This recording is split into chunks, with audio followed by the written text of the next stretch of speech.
Welcome to the complete guide and tutorial on the SAP ABAP Dictionary. So in this video, I've actually put together all the short videos, long videos that I've made as regarding the SAP ABAP Dictionary. This is to give you everything in one package. So the reason for doing this is because I searched on YouTube and I did not see a complete A to Z tutorial on the SAP ABAP Dictionary. Of course, there are channels that has everything in the playlist, but this is also for people who will want to see everything in one video to know each step and what to learn at the right time. In this video, we're going to talk about how to create the database tables and also how to create the views. We are soon going to talk about how to create data type, domains, data element. We're also going to talk about how to create search helps and lock objects. So this is everything that is in the SAP ABAP Dictionary. After this video, you are going to be so proficient and you are going to be a professional with SAP ABAP Dictionary. Of course, if you are new to my channel, don't forget to hit the subscribe button, like this video, and also share to someone who wants to go into ABAP programming. Have fun. So the dictionary is actually an interface where you could create different types of objects. So to have access to the ABAP dictionary, you use the transaction code. You use the transaction code SE11. So if you are not familiar with what transaction codes are, you could leave a comment in the comment section. I could make a video to explain transaction code. So basically, transaction codes are just like page addresses where if you enter the transaction code, it takes you to a particular page where you can perform a particular transaction or an action. So this is the ABAP Dictionary initial screen page. So here you can create a table, you can create views, you can create data types, you can create domain, search helps, and lock objects. So in subsequent videos, I will also make videos on these different objects. Now, using the ABAP Dictionary, we'll actually start by creating a simple or a sample table, and just like I've demonstrated, you just type in S11 and it takes you to the ABAP Dictionary screen. So before then, I would like to show you the fields of the table, what the table that we are going to create looks like. So have a look at this. So basically, we're going to create two tables. One is the header table and the other is the item table. So the first table on the screen is the header table, and the next table that we see here is the item table. Now, so in ABAP, when designing a table structure, it is generally recommended and used practice to have a header table and an item table. The header table stores the general information about the record that you want, about the table that you want to create, while the item table contains additional descriptions and details. For instance, we can see that the header table has client ID, it has order ID, and order date. So if you look at the item table, you will see additional information such as the item number, the item details, and the item price. So to get started, we want to create the table structure. The first thing that we need to do is that we need to create the domains and the corresponding data elements. So the question arises, what is a domain, or what are data elements? So a domain is the technical characteristics such as the length or the data type that you want to create, while the data element is the labels that are visible to the user. For instance, inputs could be PW, which means password, but you want the user to see the text password, and so you label this as password. So you need to create data elements for this. So in this video, I'll be showing you how to create all the domains and the data elements that are needed to create the table structure that I showed in the previous slide. So we're going to create the domains and the data elements. Now I made it easy. So these are the domains that we're going to be creating. The domain for the order ID, the domain for the order date, the domains for payment method, the domain for total amount, the domain for currency. And also we're going to be creating data elements for data ID, data element for the client ID, data element for the order date, data element for the total amount, and data element for payment method, data element for currency. So as long as you have a domain that you want it to be displayed, then you must create the corresponding data element. So enough of talking, let's head on to the SAP graphical user interface. So when you log into the SAP graphical user interface, the first thing that you see is the SAP Easy Access.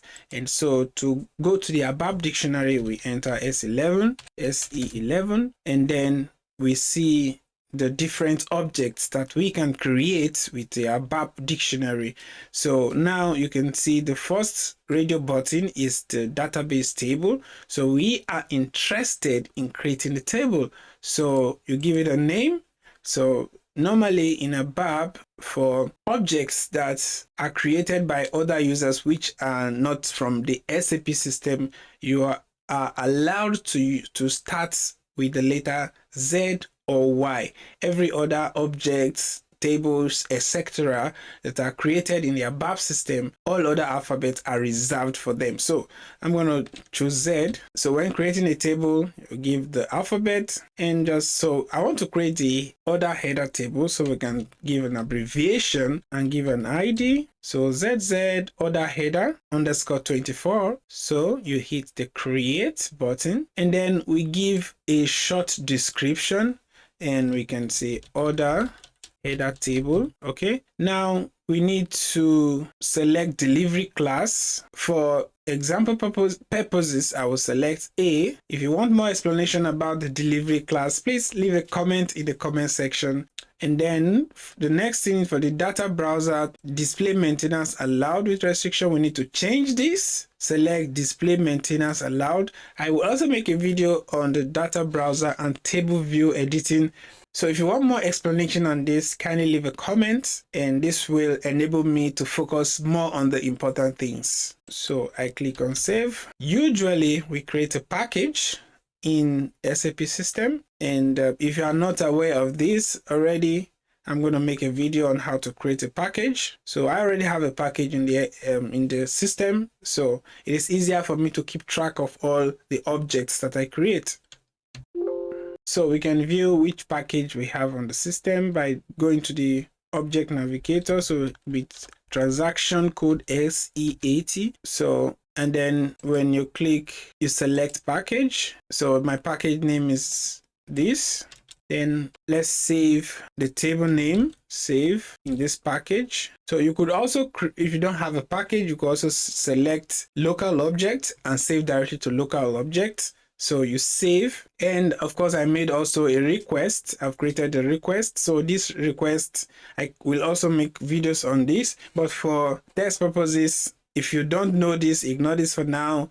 And most of my videos, I'm going to be not going down to the very basics. So if you will need me to explain certain concepts that I did not cover in the video, leave a comment in the comment section, and I'll make subsequent videos on that, because the reason why I'm making this video is for those 2 people, 3 people, 4 people, 10 persons who are interested in learning and are stuck in how to go forward. So let's save the request. So we've created the table name, but now we need to create the fields, as you can see on the screen. So we need to create the fields, the client ID, the order ID, the order date, the payment method, all these fields we need to create. But something is missing, the data elements. So we need to create the data elements that we need to use. But we cannot create the data element without first creating the domain. Okay, so that takes us back to this slide. And then we need to create the domain, and to do that we head over to SE16. And if you are in a transaction and you want to go back using a transaction code, you can do \n, then you type in the transaction code. So \n SE16 will take us back to the ABAP dictionary. Remember what we, sorry, \n SE11, this is the data browser. \n S11 takes us to the ABAP dictionary. So now I want to create the domain. So the first domain that we need to create is for the order ID.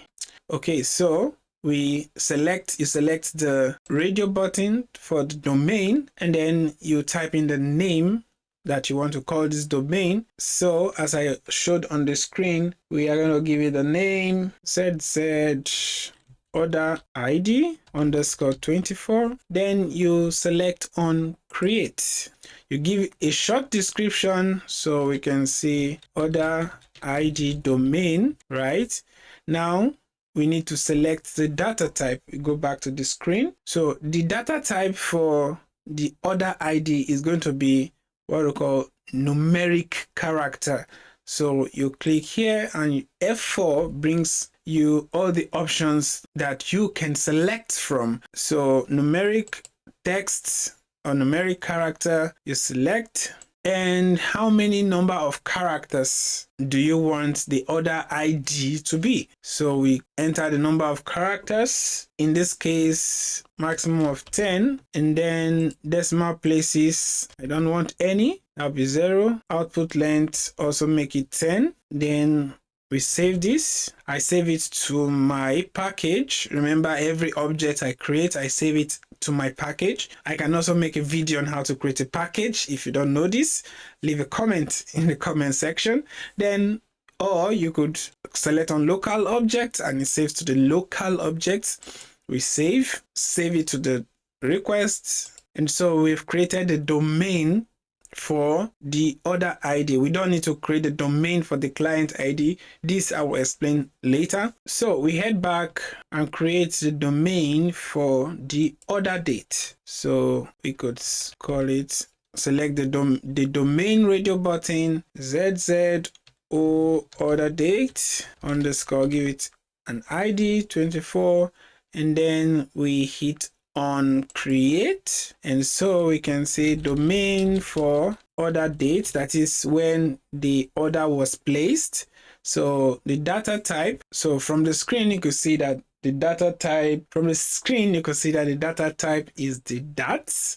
So that is the data type used for date, and click on this F4 to bring the options. We are looking for DATS. Then what is the length? It's automatically written as 8, so we don't touch this. Just save to my package, save to my transport request, and it's saved. So likewise, you create to save time and to also increase your learning effect, you create the other domains for the remaining objects. Or better still, let me just create it. So the next domain that we need to create is the payment method. So select domain and then give it a name, payment method _24. Okay, so we then click on create. So let's say domain for payment method. So we select a type. The data type is going to be character string. So a character of how many lengths? We use 1. Let's clear this. 1. Decimal places no. Output length to be 1, and then we save to not yet, don't save yet. So now payment method is either credit card, bank, or Klarna, so forth. So we need to keep or use only abbreviations such as C for credit, B for bank, or whatever that you might think of. So that is where the value range comes into the game. So in the fields, I will say I can enter C will represent credit, and then D will represent debit, and then we can say K to represent Klarna. This is just an example, okay? So we save this, save to my package, save to my requests, and we've created the domain for the payment method. Now we need to create the domain for the total amount. So let's see, that'll be ZZTA total amount underscore 24. So we hit on the create button. So the data type, we click here. Oh, short description first. Short description, let's see, domain for the total amount. Then the data type, F4 to bring all the options. This is currency. So currency key for currency fields. And then the length, the number of characters automatic is 5. So we save this. Of course, I assume you know how to save. Control S. And then save to my package. Okay, so we have succeeded in creating the domains for the header table. The next thing we have to do is to create the data elements. So like I explained earlier, the data elements are the fields that are to be visible to the user. Okay, so of course we still use SE11, which is the ABAP Dictionary, /N SE11.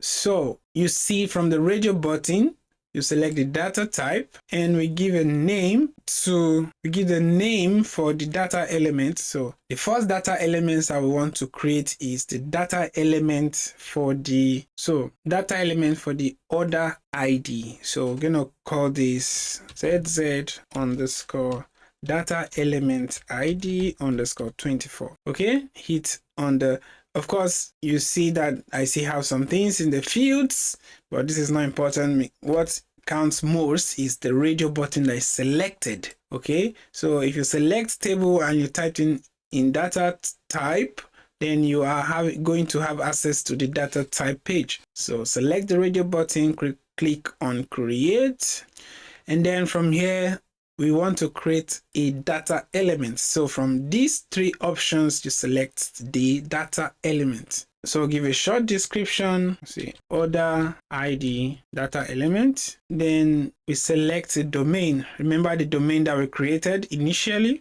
So what was the domain for the order ID? Check the screen. The domain was ZZ order ID underscore 24. You could also use the F for search help. So if I enter the domain and I click on enter, so when I clicked on enter, I got this information that no domain exists. And the reason is simple, because when we saved the domains that we created, we did not activate. So when you create an object, there are three things that you need to do. You need to save, you need to check for syntax error, and then you need to activate. So when you activate, then these objects are accessible everywhere in the system. Of course, depending on the restrictions that are placed on the objects. So to save, Control S, for syntax check, Control F2 for Windows users, and to activate, Control F3. All right, there are also buttons on the graphical user interface that you could use. Let's go back to the GUI. Okay, now actually the best way to view the inactive objects in your system is to go to the object that will be SE80, the transaction code SE80. So \N SE80. So from the package, from this option, this is package. Okay, so when we head into SE80, you select this drop down and then search for inactive objects. So I select, this is my username. Okay, let me hit enter. So I have objects that I created that were not activated. So you could see the domains, all the domains that I created were not activated, and including the table. Okay, this is just a sample test. Okay, this was the order header table yet to be activated. So I need to activate this, so we can just double click on one of them. We do either you click on this to check to activate, Control F3. So now it brings all the objects that are inactive. So we will not try to activate the table yet because we have not filled in the fields. So this is the order date. So this is the domain for order date and it's currently selected. So click on the mark to confirm to activate. Normally you could just select all and activate all, but we don't want to activate the order header table yet because we get error. And do likewise activate for the rest. Order ID, Ctrl+S, it comes off, activate, and then activate also the domain for the payment method. Likewise activate for the total amount. Click OK. So now the domains are activated.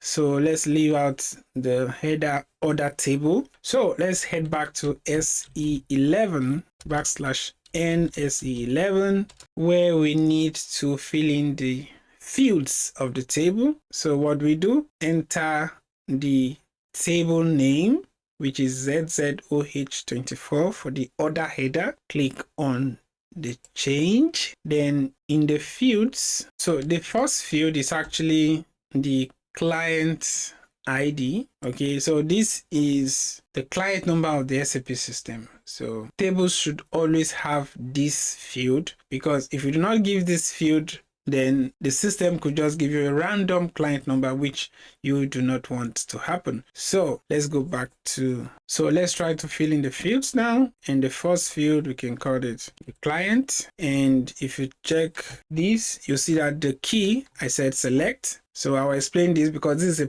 a primary key. Then the data type of the client is MADT. This is the normal way of how it is done. The month field, the month data element. And when you hit on the enter button, it automatically automatically fills in the technical descriptions for the field. And so the second field that I want to create, if you check back at the table, is the order ID. You can see order ID, and this is also a primary key. You select, I will explain these fields later. And then what is the data type for the order ID? Remember, the order ID, the data type was ZZ order ID _24. So when I hit on the enter button, yeah, my mistake here. So the order ID, check the second slide below, the order ID ZZ _data element order ID _24. Hit on enter. Oh, okay, I missed a step. Activating the domains, we were going to create a data element. So we are getting this error because at this point we have not yet created data element. So if we have not created the data elements, there's no way we can use it. So let's head over to create the data elements for the domains. And we can see all the data elements on the screen here. So the first data element that we need to create is the data element for the ID. So call it ZZ data element ID. Click on the create. So from the three radio buttons, select data element, and description, we can say order ID data element. So the domain now will be this one, ZZ order ID domain. Look on the screen. This is domain for order ID, and then the corresponding data element. So if we hit on enter, it should automatically fill the data type and the length. So you see that it automatically filled the data type to be the numeric character and the length to be 10. So we save to my package, save to the transport request. Now maintain the label field. Good. So remember that the data element is used to create the labels that are visible to the user. So we say yes, we want to create the label fields. So just go ahead to fill in the short description. We can say short description ID, then the medium, we can say order ID, long order ID, heading, you can say order ID. So hit on the enter, and then we save this, Ctrl+S, then we check for syntax, F2, and then we activate this, always activate. So this is where we are currently, the data element order ID. So we select this to activate. Now this is activated. So we head on to create the data elements for the order date. So, and what is the name from the screen? We have ZZ data element order date underscore 24. So hit on the create button, select the data element and fill in the short description. So this will be order date data element. Okay, then enter the domain. So the domain will be ZZ order date underscore 24. Click on enter. Automatically filled the already created domain details. So you can go to the field labels to fill in the labels to be displayed to the user.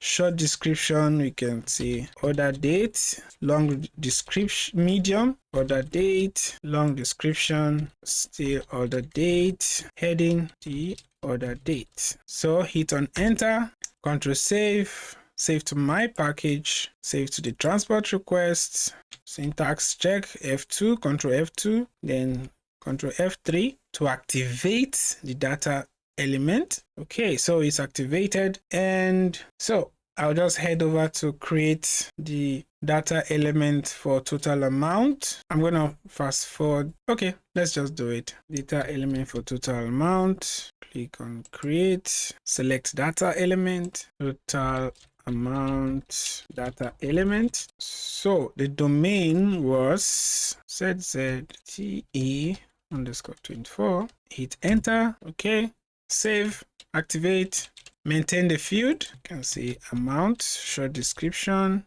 long description, medium rather, total amount, long, heading, Control save, Control F2, Control F3 to activate, confirm. So that is created. So we head over and create, go back, create the data element for payment method underscore 24, create, select payment method data element. What is our domain? ZZEM underscore 24. Hit enter, autofills, go to the field label, payment method. Of course, if you have a longer text, you can enter the longer text, save to my package, transport request. So we can actually use any of these buttons to activate.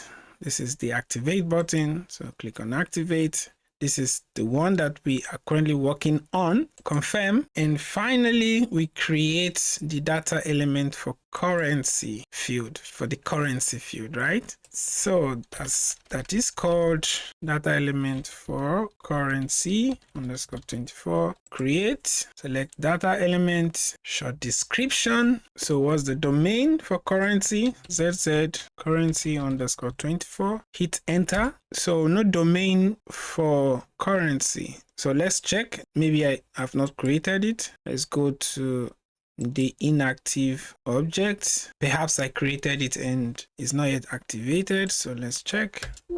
So it has not been created. Okay, so let's go to SE11. It's not going to navigate. We need to put \n SE11. So we need to create the domain for the currency. Oh, I remember why it was not created. Okay, so we are going to use the domain for the total amount because they share the same technical characteristics, but we cannot use the same data elements because the fields are different, right? Okay, so let's use the domain for total amount, which is ZZTE autofills underscore 24 autocomplete. So we fill in the field label. This is currency. We can type in currency.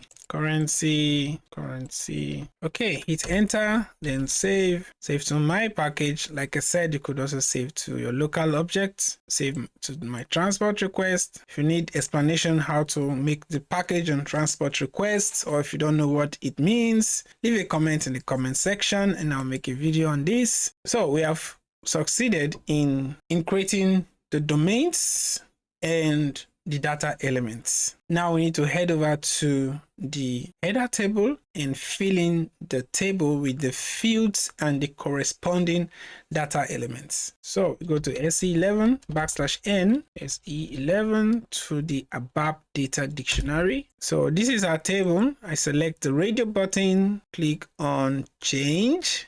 not create because we already created it. Okay, I have it open somewhere. So this is lock object. So since I have it opened in another window, I'm not allowed to edit at the same time simultaneously, which is good for data consistency. Okay, so I have it open here. Now, the order ID, can give it a full name or an abbreviation. So let's use abbreviation, order ID, and it's a primary key. That's why this is select and select. I'll explain primary key in the next slide. So we select the data elements to be the data elements that we created for the order ID.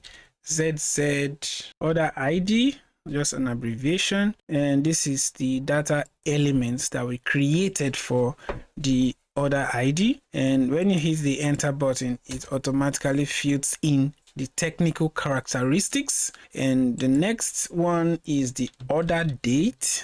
So this is the field of the table, order dates, and what is the data element that we created for order date? Do you remember? Okay, I can't not remember. So now let's use the search help. And if you click F4, and then that's why it's important to create a package. You go to the package section. My package is ZV, and I hit on the enter. So it brings all the data elements connected to this package. So this is why package is important. Now I'm looking for the data element for order date. So see, order date and description also is very good and important. How come there's no description for currency? Okay, so let's hit on save, and then let's create for payment method, call it PM, and you can do the same thing, search in the package.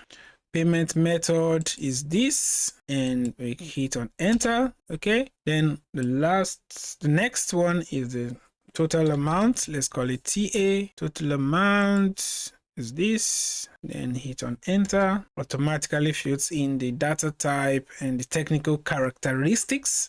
Then the last one is the currency. Currency field, data type.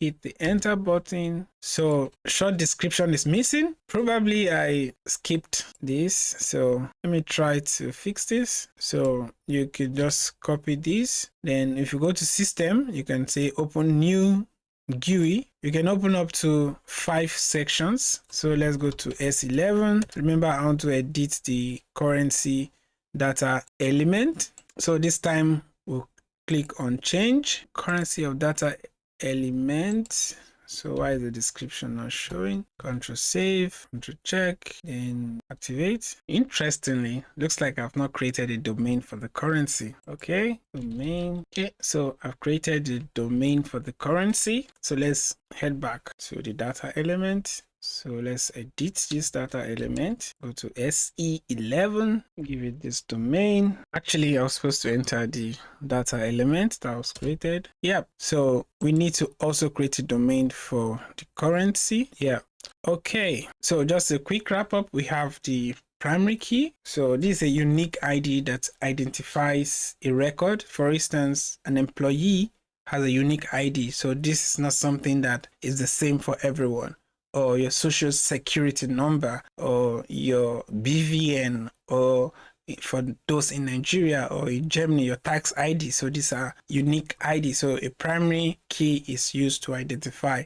And in the table, when you create a table, the primary keys must be at the top. Okay, they must be at the top. Then secondly, we have the month field. That's the first field for the client ID. So this is the client number of the SAP system. So tables that does not have the month field are called as client independent tables. So always use the month, the MANDT, so that your data will not be transferred to another client. Okay, now wait, we are not yet done. So finally, okay, so we go now next to the technical settings. Go, set, save, fix, save. So let's go and do this. We could see the technical settings here on the screen. So you select technical settings. All right, I need to save first. So let's save this. Now, when you select the technical settings, so the technical settings, and then we click on F4. So it brings all the data classes that we can select from. And for test purposes, select on the first one. I'll be making videos to explain this. And if you're also interested in more explanation on which data class to use, leave a comment in the comment section and I'll make the videos as soon as possible. So then we need to also select set the size category. So for detailed explanation, leave a comment. And so if you click on the F4, let's select the 0 and then you mark it, confirm. Now the next step is to save. Ctrl S, or you click on this button here to save, and then we check for syntax error. Ctrl F2, so we go back to the table, then we save, we do a control check, and then Ctrl F3 to activate. And when you get the error to fix the reference table, you fix this reference table and then save again, check and activate. So our table has been created after we activated it. So let's go to how to maintain the table. Basically, we use the change mode to insert, of course, create operations, create, display, update, delete, and we've already created the table, the process we went through to create the table, and then we need to see how to insert details, how to delete details, and so let's get started. Okay, now so let's go on to the GUI and see how we can maintain the table.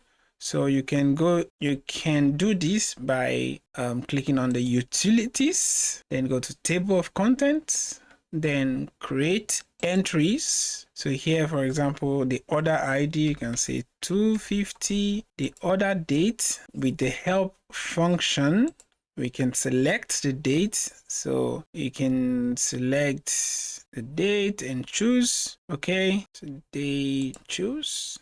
All right, then the payment method. Remember, we enter 3 character, so we can select from those options with the respective descriptions. And total amount, let's say 500. Currency is euros. So let's save, Ctrl save. So it says database record successfully created.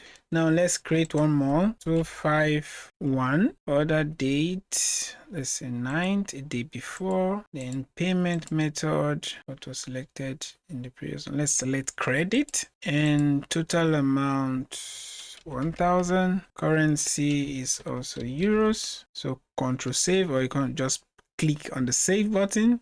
Save. So database record, seems like you cannot see the screen at the lower bottom. Okay, so yeah, so it's database record created successfully. Okay, so now you can repeat the procedures for other records that you want to save, and then to view, you can go back to, you can click on utilities, table contents, you can click on display, then execute. So you see that we created 2 tables, and this is my client number. If you did not specify this field, then SAP system can give you a random client number, which you do not want to do that. So this is the order ID, this is the date, and this is the currency. Now to edit, you can just select a role and click on this button here, click on this button here to change. Then you can edit. So let's put this to 1500. You can also change the date to next to 17th, and you can change the order. Okay, order ID and the client ID, these are primary key data that cannot be modified. So if you are satisfied, click on save. Data record saved successfully. Then if we go back again, we see that the record has been updated from 500 to 1500. Then to delete, it's just quite easy. Click on the row that you want to delete, go to table entry and delete, confirm your delete, and data record deleted successfully. Now go back. We are left with one record. So remember that we use the SE11 to access the table. We can also use other transaction codes like the SE16 data browser. So SE16 /n/n. Okay, the reason why I'm putting /n is because I am on a different page. So if I was at the home page or the home access page, you don't need to put or insert /n. Okay, so /n SE11 SE16. Okay, so now we are here and we put the table name. So here you can see the options. You can see table content. You can create entries. So if you want to create entry, you click here, 255, select a date, select payment method, select, enter the total amount, say 10,000, and currency is US dollars, USD, and control save. So this is saved, right? So if you want to view table contents, click on execute, and then we get the record. So this is how to use SE16, and then you can also try the SE16 /n SE16 n. So this is the newer version of the SE16. You could use it to create, delete, and insert. And of course, you want me to show you how to use this, you can also leave a comment. Okay, so this is how far we'll go for this first video, and I hope you learned a lot. So the next video will be on table maintenance generator. And what this means is that in production system, basically there are three systems. We have development, quality, and the production system. So what we are doing now is development, right? So in production system, which is a live system, users do not have access to SE11 or SE16 to edit, to delete, or to insert records into the table. So what is normally done is that a table maintenance generator is created so that user can have access to the functionalities that we just explained. So in the next video, I'll be making a video on how to create and maintain this table maintenance generator. And also, next videos will also be based on comments. So from this video, if you have any comments of some topics that I left out or some things that were not clear, leave it in the comment section. And of course, don't forget to like this video if you learned something, and don't forget to also subscribe. So in this video, I'm going to be showing you the step-by-step procedure on how to create the table maintenance generator. So we maintain data using the transaction code SM30. So why, what does it mean to create a table maintenance generator? What is the reason? Basically, there are three different SAP landscape systems, and the first one is the development, the second one is quality, and the third one is production system, which is the live system. So this is the system that the user or the client have access to.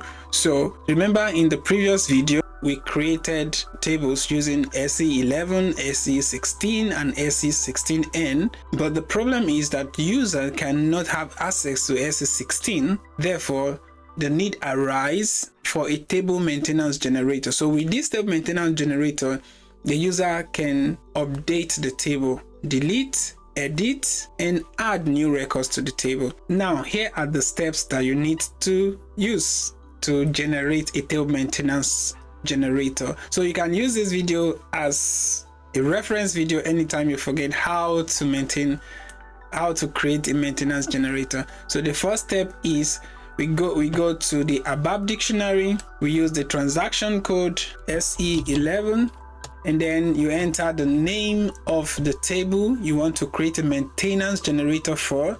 So this is the header table that I created in the previous video. If you want to see how it was created, please follow the link in the description. Then we click on change. Also, I explained this in the previous video. So you can see that these are the fields of the table. So to add records, we need to create a table maintenance generator. So we have opened the table, which is the second step.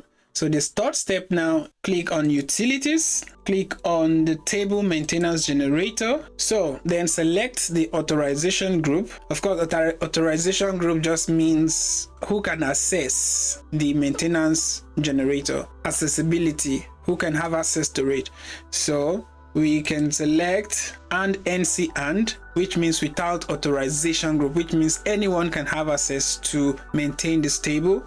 Confirm this. The function group, you can select the name of the table as a function group. Then I hit on enter. So I've already created the package, my package, and that is why this was auto-filled. So if you want to know more about how to create a package, leave a comment in the comment section and I will make a follow-up video on how to create a package. So the next step is to select the maintenance screen. So basically we use one step. Of course, if you also want me to explain the difference between one step and two step, leave a comment in the comment section. So when you select one step, click on enter. Then the next step is click on find screen number, confirm this. So the overview screen for one step is shown, and then you are not yet done. So click on create. So you can see request completed successfully. So you can save this. So now that we have created the table maintenance generator, how do we maintain the table? So we simply maintain that table using SM30 transaction code. So because I'm on a different screen, I can do \n, which means go to another screen, SM30, click on enter. So this takes us to the table view maintenance initial screen. And then in the table view, you enter the name of the table that you want to maintain. Click on edit. So when you click on edit, you see the fields that are already in the table. So now I already created this before this video. Actually, I made this video about 2 times because I had video recording issues. So I will start by saying that when you have a record and you have created the table maintenance generator, you can delete. So I can delete these records. This is the button for delete. Click on delete and confirm. Now they are deleted. Now to add new entries on new record, just click on new entries. Now we can add new records to the table. Order ID is 1. We can select an order date 19th, choose. You can select the payment method credit. This is total amount 3,000. Okay, we can add another order ID with the date, choose payment method, amount 4,500. The currency is euros. And then let's add the third one, add order date. Okay, so when you have finished inserting the records, you click on save. So we can click on save. The data was saved. Of course, you can also edit. Select the row you want to edit. Let's say we want to change the total amount to 8,500. Change it to 8,500. Then you save. Data was saved. Okay, so this is how to create the table maintenance generator, and you want to view the records that you've created. You can use SE11 \n SE11. Let's view the table, enter the table name, and then click on display, click on contents, and then click on execute. So you see that the records that we created are saved in our table here. Okay, of course you can also use XC16. So that is how to create the table maintenance generator, and in my next video I'm going to be talking about how to create structures, the different types of database tables, why we use what and when, and then the append structures, the include structures. So if you want to know more about this, don't lose sight of this channel. Kindly subscribe to this channel, like this video, and see you in the next one. Okay, in today's video, we are looking at different types of SAP database tables. So basically, there are 3 types of database tables. The first one is a transparent table, and then the second one is a pool table, and the third one is a cluster table.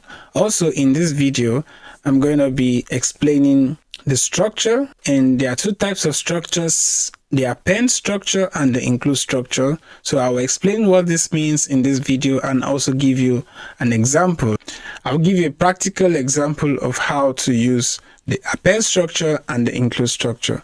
So let's go back to explain the different types of SAP database tables. So the first one, as I mentioned, is the transparent table. So we always create transparent tables, but the SAP system provides the pooled and cluster tables. So the transparent table, there is a one-to-one relationship between the ABAP dictionary and the database. So what this means is that one table that was created in the ABAP dictionary corresponds to one table in the SAP database system. Okay, so remember we created the table. If you have not seen the video will pop up and you can click on the link or in the description. So we created a table called the order header table in that video. So if you click on display, then you can see the fields of the table, and then you can click on this button here, contents, or Ctrl Shift F10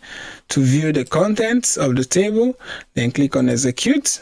So this is the content of our order header table, right? So this means that one table in the database corresponds to one table in the ABAP dictionary, while the other types of SAP database tables that we have, which is the cluster table and the pooled table, the difference is that for the cluster table, it has many-to-one relationship. Also for the pooled table, it has many-to-one relationship.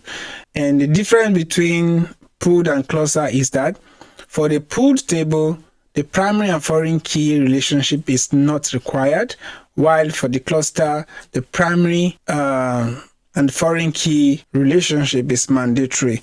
So many-to-one relationship, what does this mean? It means that you have many tables in the ABAP dictionary that corresponds to one table in the SAP database system. Okay, so now you could create different tables like this that we have on the screen. You could create different tables and then link this table using primary keys and foreign keys to make it one table in the SAP database system. So usually we do not create pooled tables and cluster tables. This is provided by the SAP system. So this is for knowledge purposes for us to know their differences.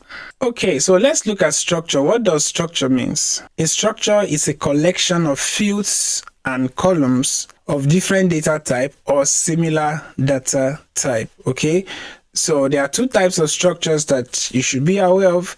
That is the include structure and the append structure. For the append structure, it is not reusable structure. So when you create it, you can not reuse it in other places. You can only use it once, and then it always inserts at the last. Okay, append inserts at the last, and it is applicable to both customer and SAP specific tables. So append structure, the SAP system can use append structure. Customer specific tables can use append structure. Customer specific tables means that these are tables that are created by customers. And you remember that if you create objects as a customer, you have to use the letters Z and Y, or Y rather. Now for the include structure is a reusable structure. So we can insert include structure at any point, and it is applicable to customer specific tables. So this is the difference between the append structure and the include structure. I hope you get the point now, right? Now, for us to have a more proper understanding, we will take an exercise on how to use the append structure and the include structure. So now you can see that our table here on the screen. So our table on the screen has order ID, order date, the payment method, and total amount and currency, right? So the exercise is that we need to add new columns to our existing table. Now we use the append to add column to the last, and then we use the include to add columns at any point. So we have these three fields or columns that we need to add to this table, which is the delivery number, delivery date, and delivery location. So delivery number will be inserted in between order date and payment mode. Likewise, delivery date. Okay, then the delivery location will be appended to the last. Okay, so include, we can use it to insert at any point in the table. Append, we use to insert or append to the end, okay, to the last of the column. So let's get started. And now the steps is just simple. You first need to create domains and data elements for the fields we want to add. Okay, then we create an append structure. And so this is the exercise solution. We first create a new domain for delivery number. I will show you how to do this shortly. If you do not already know, I covered it in the first video. The link is in the description or pops up there, so you can click to watch it and have a refresher. And then also create a new domain for delivery location. And let's get started with the exercise. All right, so to create a new domain for delivery number, you head over to the ABAP Dictionary. Because I'm on a different screen, I use \n SE11, takes us to the ABAP Dictionary. Now what we want to create is the domain. First, you create domain for delivery number. So we select domain, give it a name. So let's say ZZ delivery number. So let's say domain for delivery number _24, right? Then click on create, because we want to create a new domain. We click on create, give it a short description. We can say delivery number domain, right? Then we give it a data type. So on the screen, the data type is numeric text, numeric character with a length of 12, numeric character with a length of 12. So our data type, you can use the value help, which is F4 for Windows users. Then we look for numeric character, which is down here. Select it, confirm this, and give it the number of characters that we want is 12. Set number of characters to be 12. We do not need decimal places. Set also the output length to be 12, and then we save this. Now I already have a package created, which is ZF5. So if you don't know how to create a package, you can leave a comment in the comment section, and I will show you how to create a package. So the package, it just means that all my objects that I create will be in my package. And then you can click on save. I also created a transport request. Continue. So if you look at the lower bottom, it says this has been saved. Now do not forget to activate, and then activate, you click on this symbol here, or you could use Ctrl F3. So activate. Currently this is the one I just created for domain delivery number. Then confirm this. So see, object has been activated, right? Now we have created the domain for the delivery number. So we can just go ahead and create the data element for delivery number. So data element simply means how the fields will be visible to the user. Okay, I explained this also in the first video. So let's go ahead to create the data element. So head over to the ABAP Dictionary, \n SE11. Then we want to create a data element. Select the data type. Give it a name, so we can say ZZ data element delivery number _ let me give it 25. And then we click on the create, select data element, confirm this, give it a description. You can say delivery number data element. So we give it a domain, the domain that we just created for delivery number, which is domain for delivery number _24. Click on enter. So the technical characteristics are automatically filled, and then we maintain the field label. So short description, we can say delivery number, medium description, delivery number, and fill the other fields for the long and for the heading. And so click on save to my package, save to my transport request. It's saved. And then activate. Ctrl F3 or the symbol here. This is the one we need to activate. Then confirm this. So our object is activated. So likewise, you create domain for delivery date. select that as the data type, then the length as 8, and create domains for delivery location. Select the data type as character and the length as 3, then possible values. So I will create the domain for the delivery date and the data element for delivery date off camera, but you can also do this on your own. And then I will show you how to create the delivery location because of the possible values here. Okay, so let's create delivery location, domain for delivery location. Head over to S11, select domain, cancel this, ZZ, domain for delivery location, _24, select create, give it a short description. You can say domain, you can say delivery location domain. So give it a data type, click on F4, or you can select this for value help. So character, number of character is 3, so number of character is 3, right? So that when we use DUS should mean Duisburg, ESS, which is 3 characters, which are 3 characters, should mean Essen, MUN should mean Munich.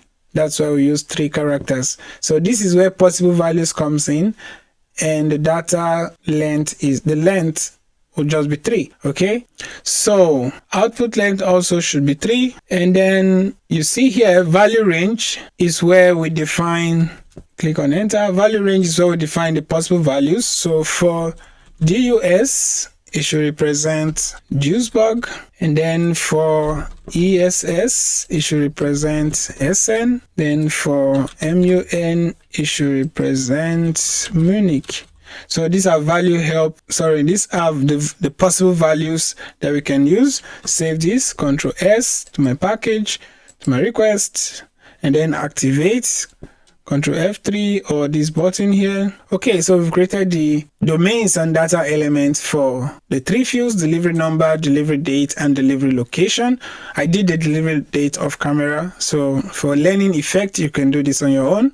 If you get stuck, leave a comment in the comment section. Okay, one more thing, we need to create the data element for delivery location. So just select data type, we can say ZZ data element for delivery location _24, click on create, select data element, so we can say delivery location data element, then enter the domain. What was the domain? ZZ domain for delivery location. Before, hit and enter. Then the technical characteristics are automatically filled. Then we maintain the field labels, which are the fields or which, so we can say delivery location.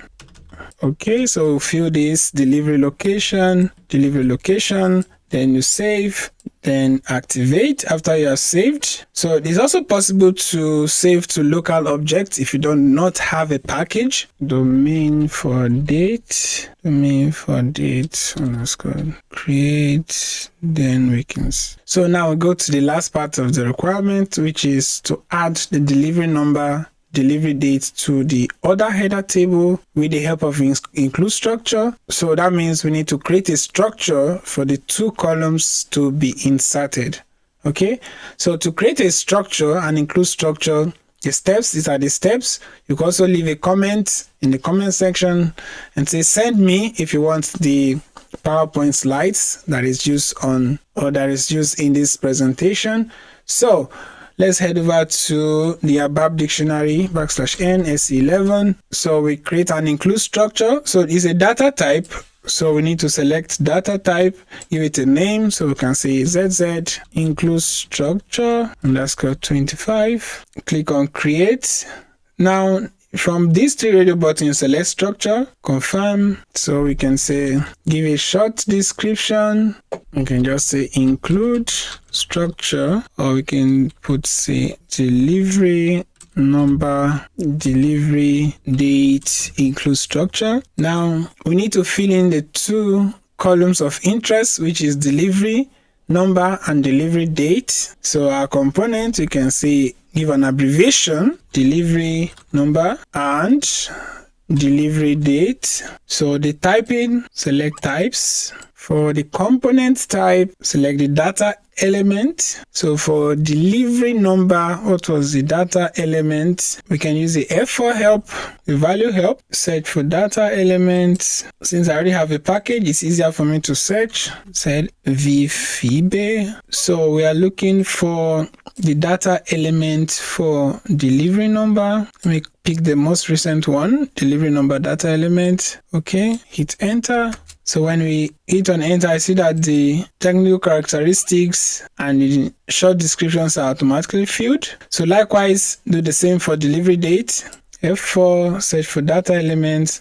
So that's why it's important to have a package. I search for this. So we are looking for data element for delivery date. So I choose the latest one, data element for delivery date. Confirm.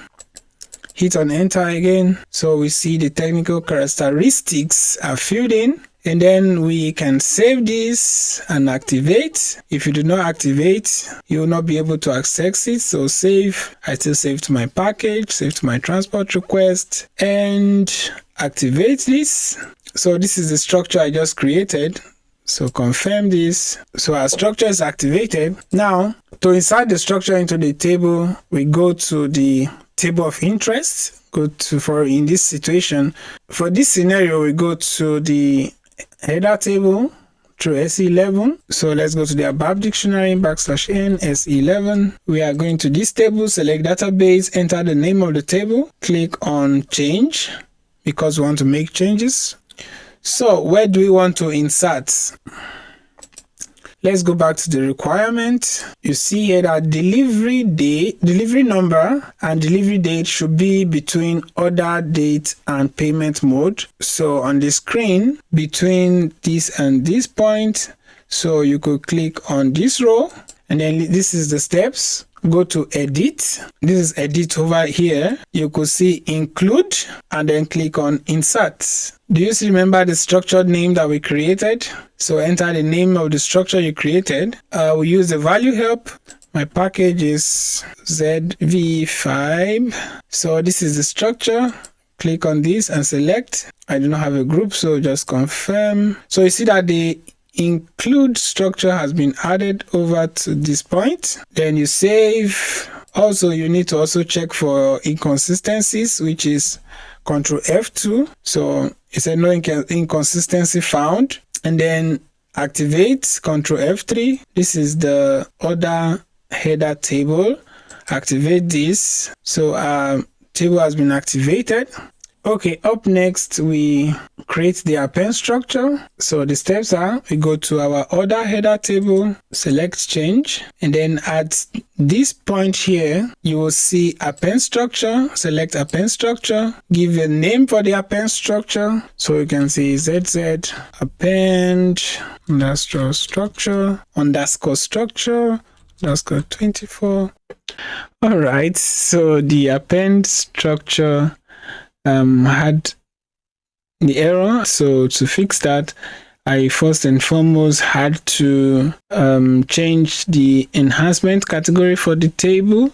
Go to extras, select enhancement category. I selected can be enhanced. Okay, then when you click on that, it opens up the it opens up the append structure. Okay, so I tried to use a component name that did not start with Z, and I had errors. So and said it's not in the customer namespace. So kindly add Z or Y to your variable name. Then select types here for typing method. Then for component type, select the data element for delivery location. Click on enter, and this is filled. So then you activate. You save, you check, and let's save. This is check, ignore this warning, then activate. So the append structure has been successfully created. And if we go back to our table, you can see that. So if you go back to the table, you could see that the append structure has been created. And so finally, we need to populate the table. Okay, and so you need to create a table maintenance generator. I made a video on how to create a table maintenance generator. You can follow this link and watch the video. Yeah, so for learning purpose, I will leave you to create the table maintenance generator and then fill the table with the data that you see on the screen, or the one or the two, or some other data that you prefer. So there you have it. If you like my content, you like my video, please don't forget to subscribe. It means a lot to me, and it's also a sign of appreciation. And if you have any question, leave it in the comment section, and don't forget to like this video, and see you in the next video. Okay.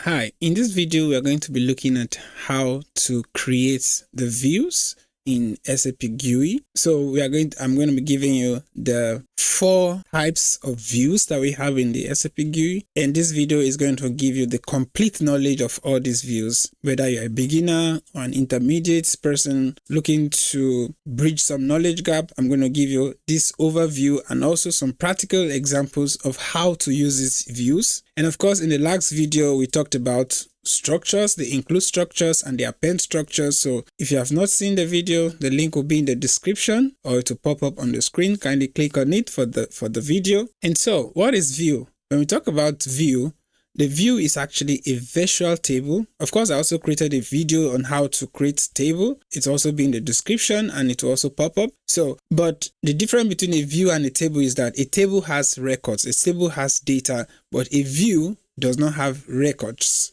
So a view is just a logical database. It gets its data from a table, so it does not have its own table. Okay, so what it means that, okay, you can use view to extract data from a table that you want to view, and that takes us to the types of view. So there are actually 4 types of view.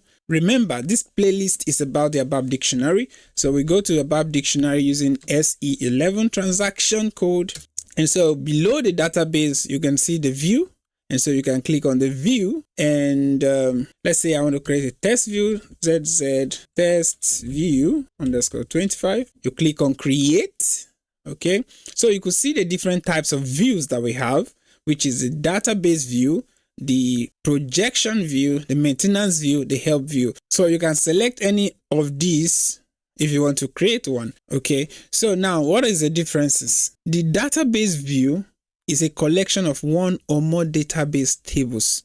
So for instance, you have 2 tables that you want to view their records simultaneously, then you use the database view. The second one, which is the projection view, it enables you to only select the fields that you want to view. For instance, you have a table that has password, username, email address, house address, but you are only interested in the first name and the last name. So in this case, you use projection view to display only the specific fields that you are interested in. Then the third one, which is the maintenance view, you can use it to maintain multiple tables simultaneously. By maintain means you can add records to multiple tables at the same time. So you don't need to open a table and view the records for one, then open the other table and view the records. No, you can actually update, delete simultaneously at the same time. So you do this by having a maintenance view. So for instance, let's say you have a table for order header, you have a table for price details. So you want to update these 2 tables simultaneously. So what you need is what?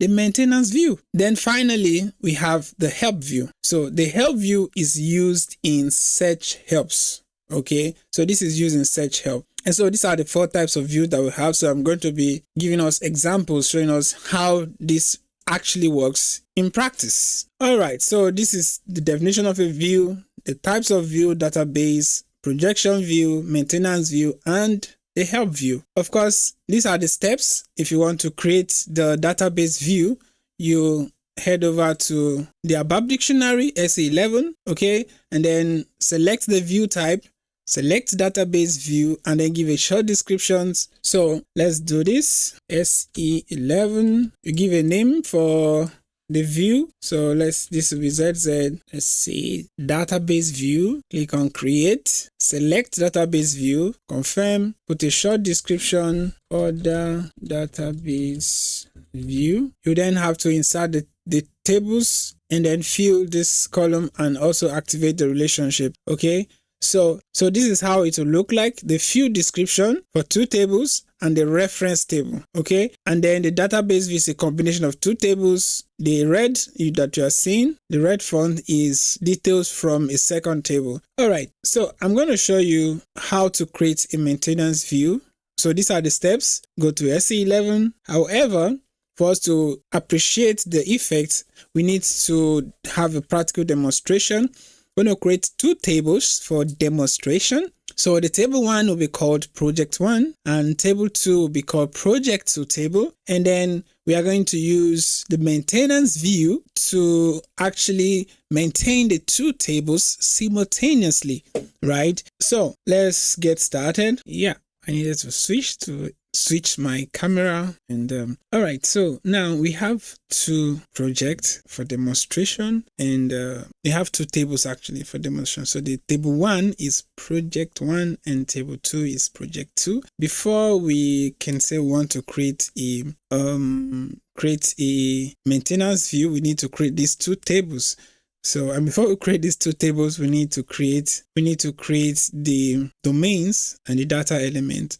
So we already have client ID is it's automatically generated by the SAP system if you have a month field in your table. And project ID, we are going to create a domain and data element for this. Then the client ID, the project description and project location.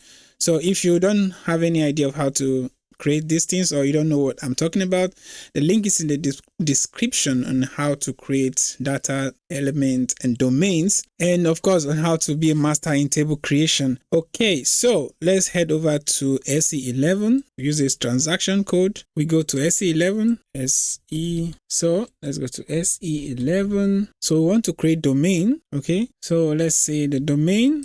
So we want to create domain for project ID. So we can use ZZ let's say domain for project ID underscore 24. Then click on create. So what will be the domain description? We can say project ID domain. Then if you check the screen, the data type is numeric text.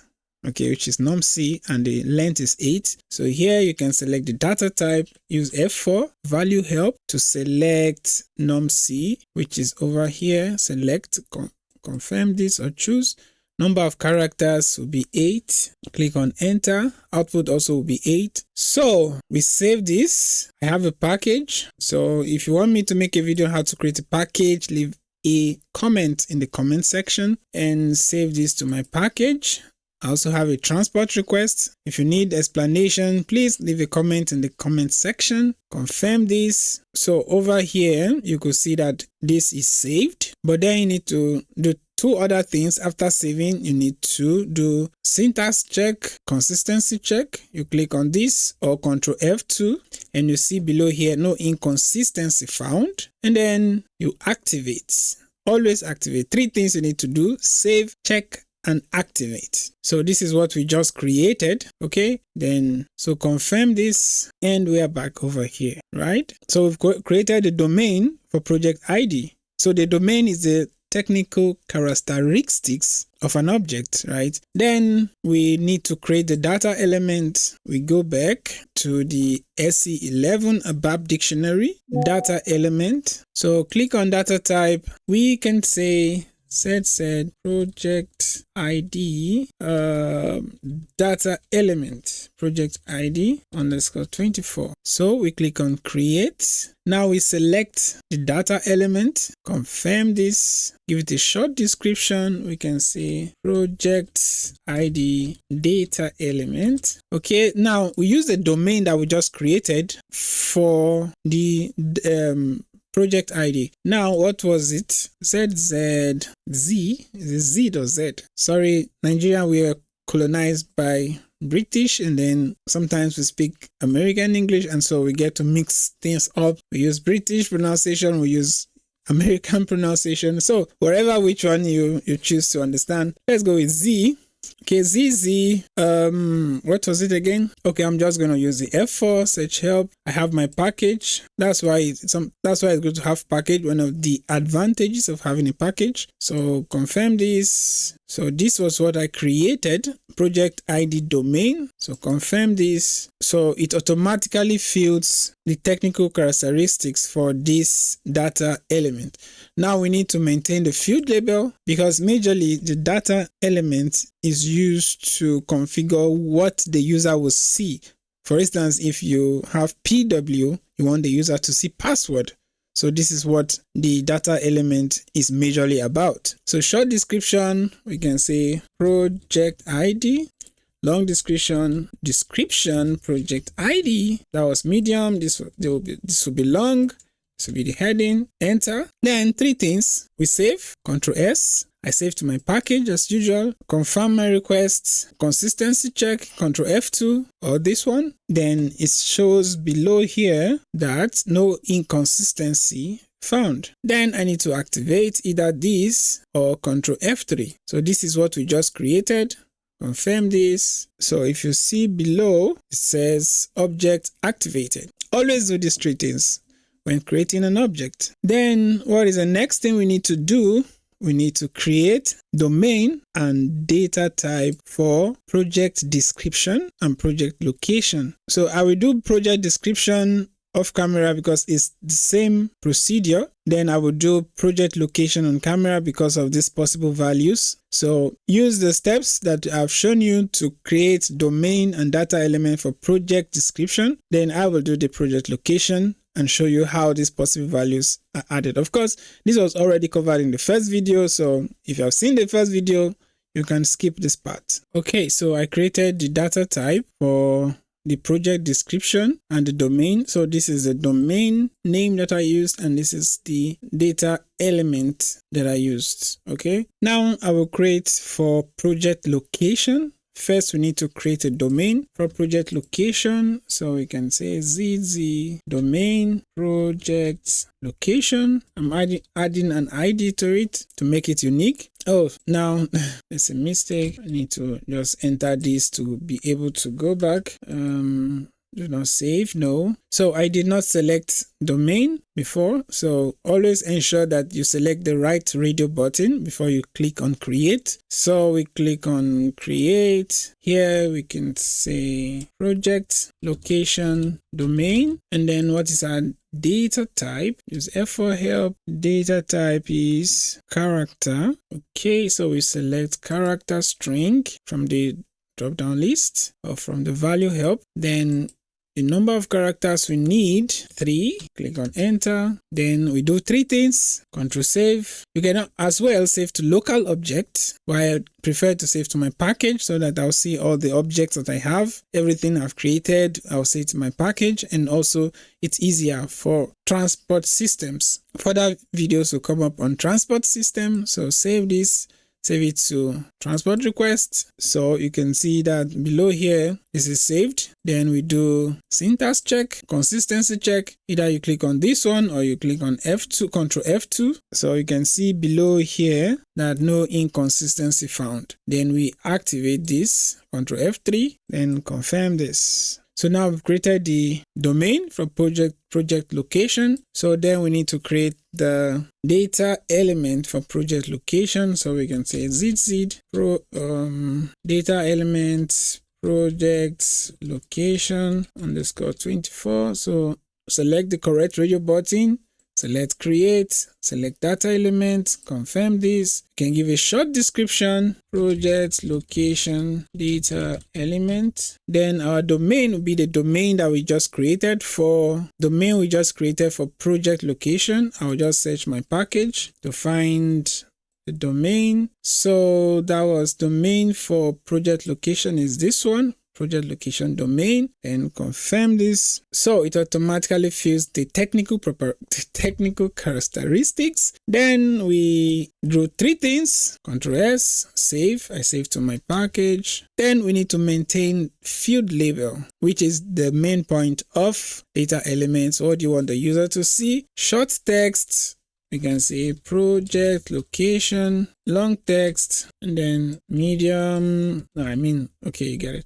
Then click on enter. So then normal, we click on Ctrl S, syntax check, Ctrl F2, then Ctrl F3 to activate, confirm. So we've created the data element for the fields that we require. So let's create the tables for project 1 and project 2. So what are the steps to create a table? Head over to SE11, select database table, give it a name. So we can say, remember, clients, objects, tables, views, etc. need to start with either Z or Y. So select Z. Want to create a table, let's call it Z project 1 underscore 24 table. Select, make sure the correct radio button is selected. Click on create short description. We can say project 1 table. Then we need to select delivery class. Use the value help, which is F4. Okay, let's select with application table, master and transaction data. So further videos, I'll also explain delivery class. If you need those videos, leave a comment in the comment section and then select A, confirm this. So since we want to maintain the table, we need to change the data browser and table viewing editing options to display and maintenance allowed. So this will allow or give room for maintenance. So we are not yet done. Click on technical settings. You need to save it before you go there. Ctrl S, save to my package. So we need to select the data class. Use F4 help. So let's select this. The first one, master data transparent tables. Confirm this. Select the size category. Needed to save it first. Then size category. Let's go back and look characteristic. Size F4. Okay, first let me enter the fields. So for the project 1, we have client ID. So this is the month field. It will be a primary key, so you can select this. The data type will also be month. Click on enter to automatically fill in this. Then we need to add the field for project ID. So we can say project ID. This will also be a primary key. Select this. So what's the data element that we created for the project ID? So let me use the F4 help. So project data element for project ID, this one over here. So confirm this, hit on enter. So we are done with the project 1. Let's save this. We check. Of course, we need to maintain the size category. Let's go back. So go to technical settings. Let's see F4. Okay, so then select 0 to 27,000. So this is like the number of records you selected. So let's select 0. So click on enter. We save this again. We check Ctrl S and then Ctrl F3. So this is already active. So we've created a first table. Of course, we have not maintained this. So there's no records in the table yet, but we have the fields or the columns of the table. So remember the aim of this walkthrough is so that we can have two tables where we will be able to maintain simultaneously. And so we need to create the second table, project 2 table. And for this, I'm not going to say anything. I'm going to play music and then I create the project location. Something was not done properly. We did not give possible values for project location. So we'll fix this.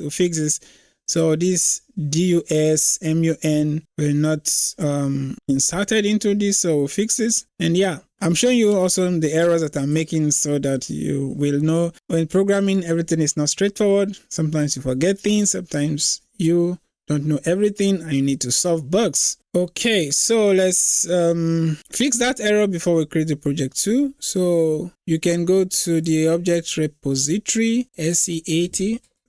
\n SE80. Okay, SE80. This is SE80 repository browser. I'm looking for data element for the project location. Project, this one. So let's open it in change mode because this is not in change. I can't make any changes here. So you click on this button right here to go to change mode. Now I can make changes. Let's zoom you back. Okay, so let's okay, it seems like I did not create the domain. That was what I missed. The domain for project location. So let's create that to SE11 on a different screen, \n SE11. So we need to create a domain for project location. I thought I created this. Let's see. Project location display. Yeah, it was created, or was it not activated? Okay, let's go to SE11 once again. Okay, I created the domain. So let's view it. Open it in change mode. So let me close this one. Okay, so possible values. Let's say for, have 3 characters, DUS. DUS should mean Duisburg, and then MUN should mean Munich, then COL should mean Cologne. Yep. So let's save this. No inconsistency found. Then activate this. Okay, activate. Confirm. So the object has been activated. Then okay, so on the second thought, let me just create the project 2 table very quickly. So let's click on database table, and then we just change this to 2. That is ZZ project 2 _ 24. Make sure you select the right radio button. Click on create. So we can say project 2 table, right? Select, click on enter, select your data delivery class, use F for help. So select A, okay. So select display and maintenance allowed, Ctrl S, I save to my package. Then I go to technical settings, select the data class. So this will be master data and transparent tables, Ctrl S. This size category, you will not be able to select it now until you fill in the fields of the table. So we go back, click on fields. So, oh my God, I was not showing my screen. Okay, so you gotta figure it out. Yeah, okay, so select fields, and then the first field is a client field. It's a primary key. The data elements month is just the same thing with what I did before. So click on enter. Then for the second column, for the second row, we have the project ID, right? So the data element for project ID, we already created it. Data element project ID 24. So enter. Then we have project location, project log, right? So project ID is also a primary key. Project location is not a primary key, so we don't need to select this. And what is the data element that was used for project location? Data element project location _24. So let's see. Okay, yeah. So this is equivalent to what we have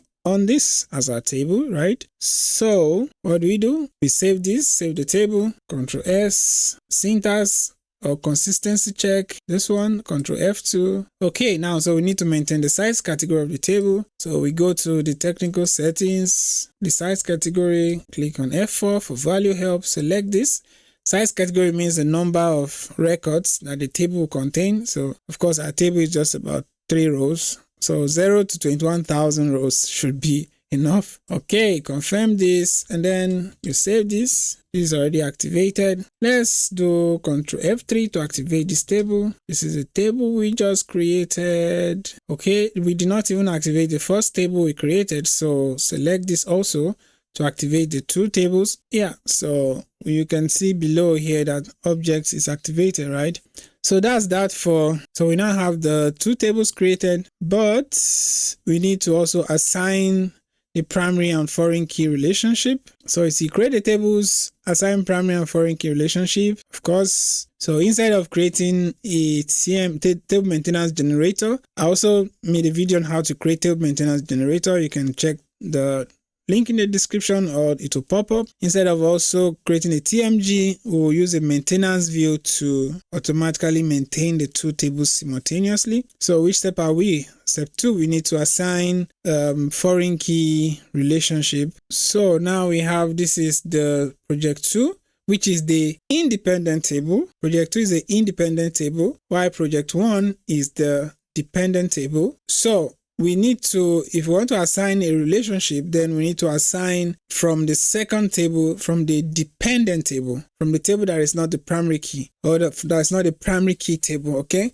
So then what we do, select project ID, select this button right here, foreign keys, the check table, the name of the table, which is a primary key table, that is ZZ project 1 underscore 24. Of course, you can use the value help. This is the first table. Then you click on create proposal. So you see below here that project 1, the project ID is equal to the project ID of table 2, project 2.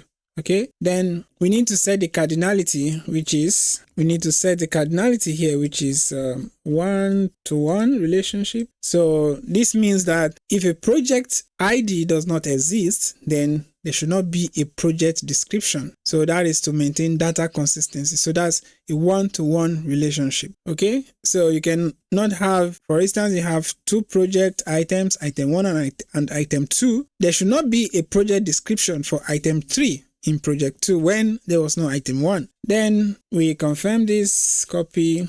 So you see that this was applied, the relationship has been applied. So then we do the final step, which is to insert data into the maintenance view, create the maintenance view, and maintain the tables simultaneously. So now we need to create the table maintenance view for these two tables that we created, right? So we can head over to, these are the steps. If you need the PowerPoint slides using this presentation, leave in the comment section, say, hey, send me, and I'm going to send you the slides. Okay, so let's head over to SE11, /N SE11. Then we are going to create the maintenance view. So we select the radio button for view, give it a name. I say ZZ maintenance view for projects underscore 24. Or let's see, for project underscore 25, because I already have one. Then click on create. We will select maintenance view, click on confirm, give a short description, project 1 and 2 table maintenance views. Okay, so in the tables column, we need to pass in the main table or the primary key table. So in this column here, let's click on display. Okay, we need to save first. Save this. So in the table column, let's save. I save to my package. Okay, so in the tables column, we need to pass in the main table or the primary key table. So what is the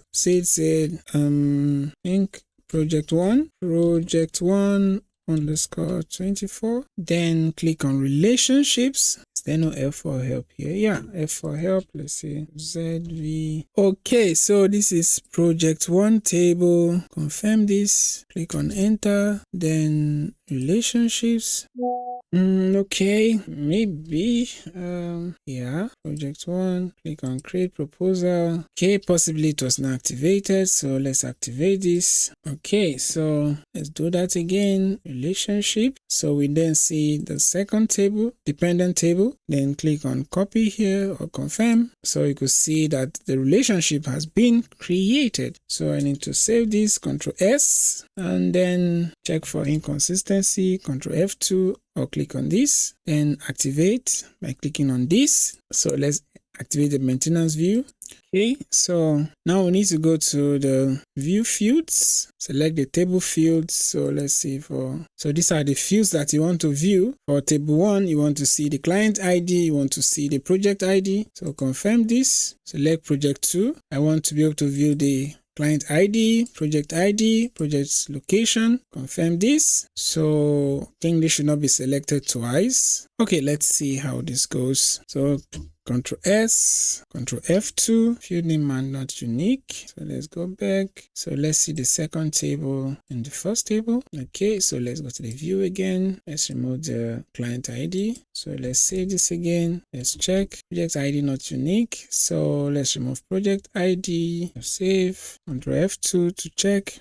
Now it says no inconsistency found. Then let's do Control F3 to activate the view. So this has been activated. So the view will have project ID and project location will be maintained. So we need to create a table. Okay, so let's create a TMG, table maintenance generator. Now, usually you create a table maintenance generator for a specific table, but now you are creating a TMG for the maintenance view. Okay, so where do we go? You can go to Utilities, select Table Maintenance Generator. Then we select an authorization group, use F for help to select the AND, which is without authorization group. So anyone can have access to maintain this table. Select the function group, use the name of the maintenance view table. For now, we'll look at function group later. So what was the name of the, it's over here. So we can just copy this, place it here. Then we select the maintenance type to be a one step. Of course, there's a difference between one step and two step. If you need differences, I think I explained it in the first video, but if you need more explanation, leave a comment in the comment section, hit enter, then select find screen number, click. So confirm this. So we have overview screen to be 1. So you are not done. To finally create your TMG, select this button right here or F6. So create, save it to package, or you can save as local object. So saving to my package. So say request completed successfully, right? So now we've created a TMG. The last thing we need to do is to maintain the table, and we use the transaction code SM30. So \n SM-ish or SM30, confirm. Now this is the name of the maintenance view that we created. So just click either edit here. You can see edit, and then you can maintain by clicking new entries. So let's say project ID, we say 1, 2, project description, Duisburg, project description Munich. Now if you try to, let's save this, Control S, you see that data was saved, right? Let's control, the data has been saved. So we have project ID 1 and 2. So if we open the project, project 1 table, the contents should be only client ID. So okay, let me add more. Let's say 3. Okay, let's give it Cologne. Then let's see ID 4. Let's give again Munich. Okay, ID 5. Let's give again Duisburg, right? So Control S. So data has been saved. Now the project 1 table should have client ID and project ID. So we want to view the project 1 table, and what we expect to see is only client ID and project ID. So all these IDs that we created here should automatically be populated in project 1 ID. Project 1 table does not have project location, so we will not see project location in project 1 table. So let me open a new window and let's go to SE11, the ABAP Dictionary. So I want to open the database table for project 1. Let's say display. Then you click on this button right here, contents, click on execute. So you see this client number is generated by SAP. So this was a project ID we created, and you can see that there is no project location here because this table does not contain project location. To see the project location, we need to open the second table. So let's go back.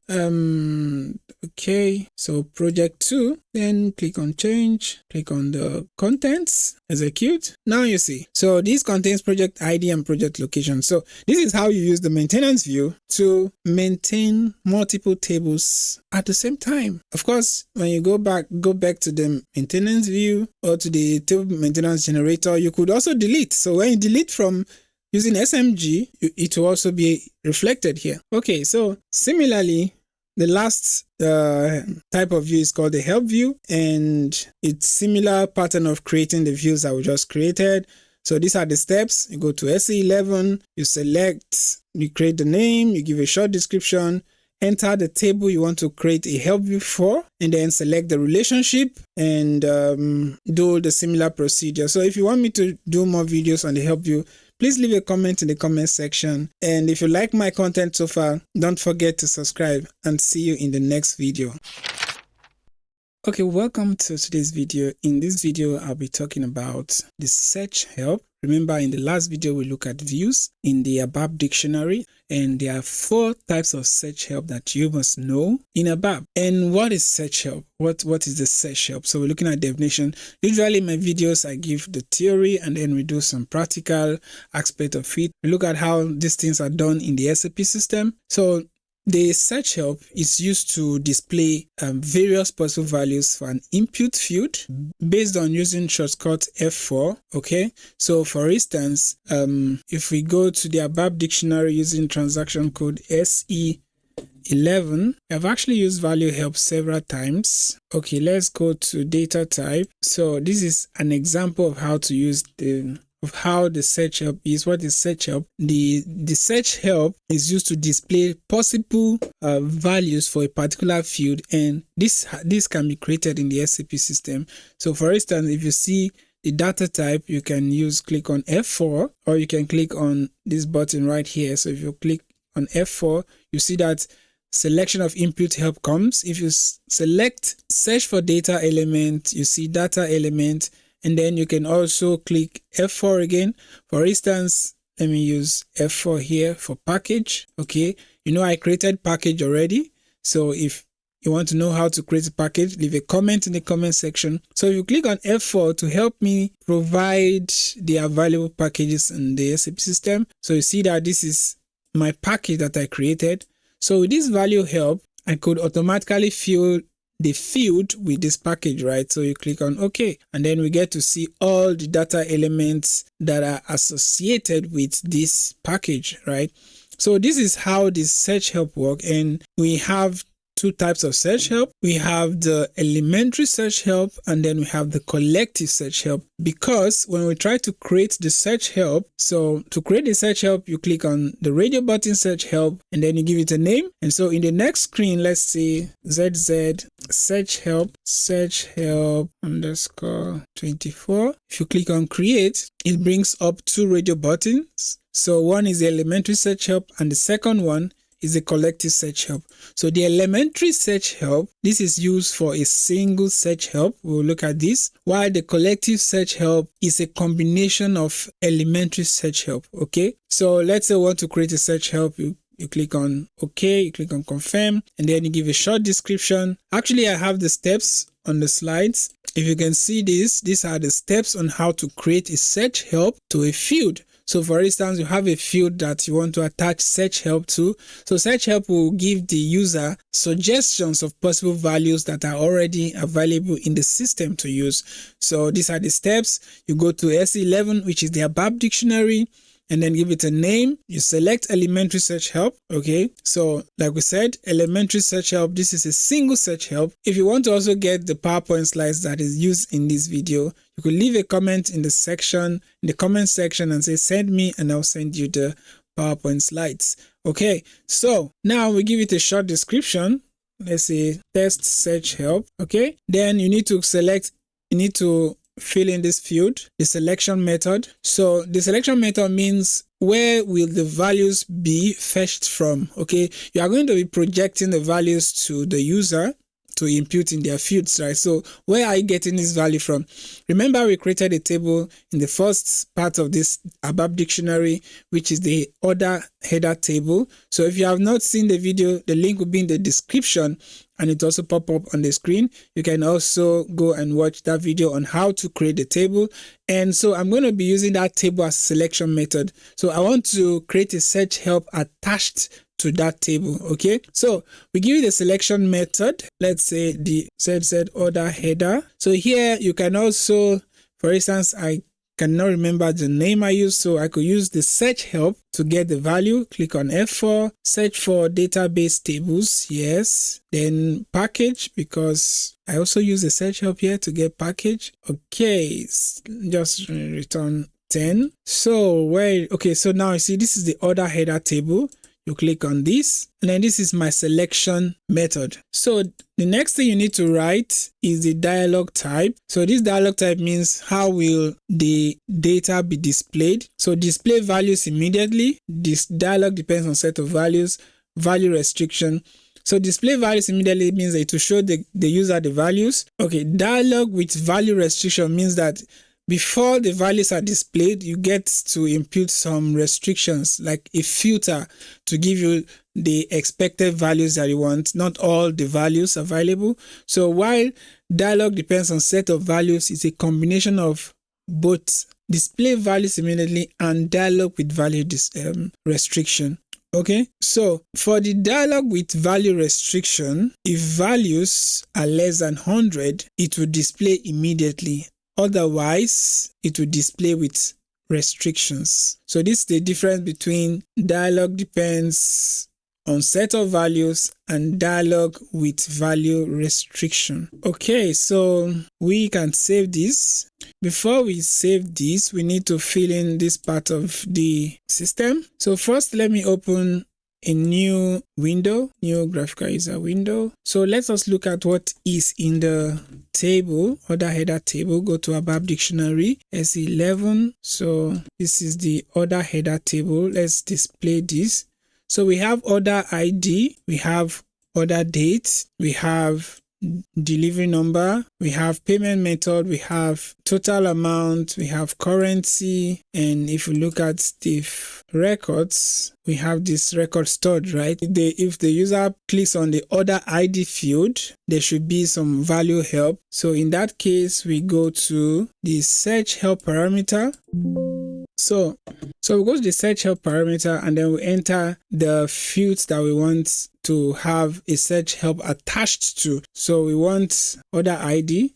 Let's see if you can use search help here. Yeah, you can use search help here. So you could use F4 and then order ID. We want it to get search help, then order ID. However, on my slide, I have written the explanation here, but you can leave a comment if you want me to do more explanation on this. Click confirm, and then the import parameters means we want to import the values, and then the export parameter, the export button you check, and the import button you also check. The list position, LPOS, and the screen position. So for list position, you want this to be in row 1, so select 1. Screen position, the first screen one, and we can save this, Ctrl S. Then you can also check for syntax. Okay, so do Ctrl F2 and then Ctrl F3 to activate.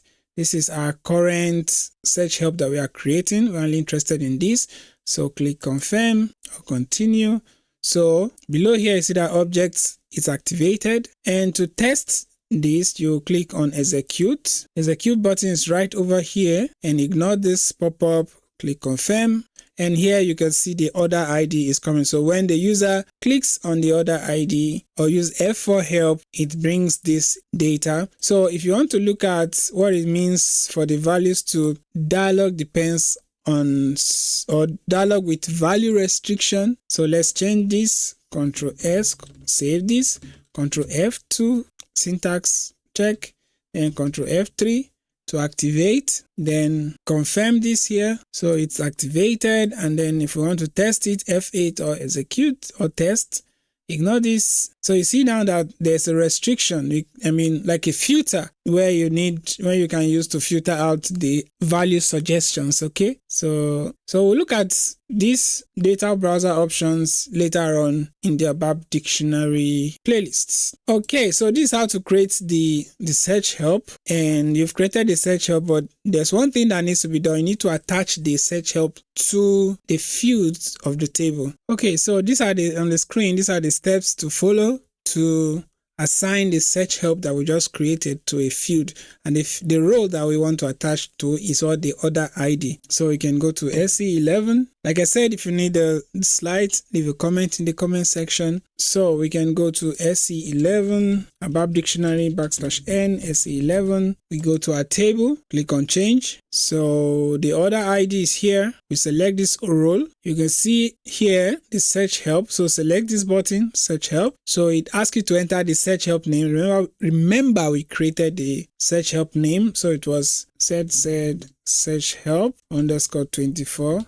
You can also use the value help here to be sure. So let's use F4. I know that I created the package. Okay, we can search by package name. So, all right, this was the search help we created. Select this, confirm again. Okay, so the order ID, table name is order header, and then this is the table ID. This is the search parameter. Everything looks correct. Then click on create proposal. It's already created. Then you click on confirm. So if we checked below here, we see that search help interface was applied. So let's save this. Ctrl S for syntax, Ctrl F2, and then activate. Ctrl F3. So we activate this. So below here, it says object has been activated.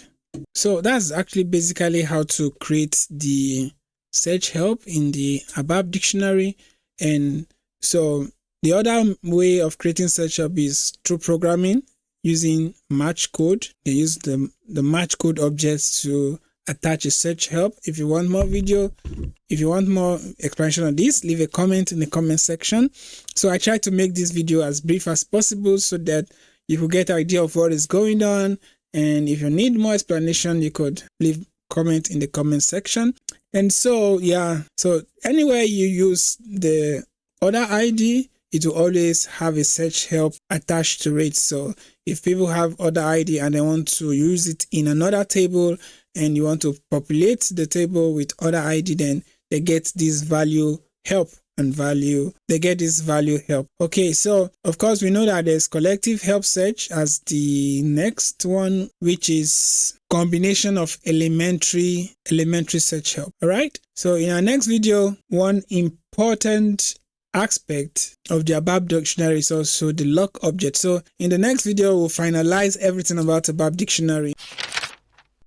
In this video, we are looking at lock objects. So what are lock objects? Lock objects ensures that no two users overwrite each other's work, or two users cannot work on the same object simultaneously to ensure data consistency. So in this video, I'm going to be showing you definition of lock objects, the different types of lock objects, and practical aspects of there's a use case scenario of lock objects, how to implement this. And then we're going to write a logic to make this happen. So if you are interested in this video and you are interested in lock objects, you want to know how NQ work, how DQ work, then you want to use it like a professional, don't forget to subscribe to this channel and also hit the like button.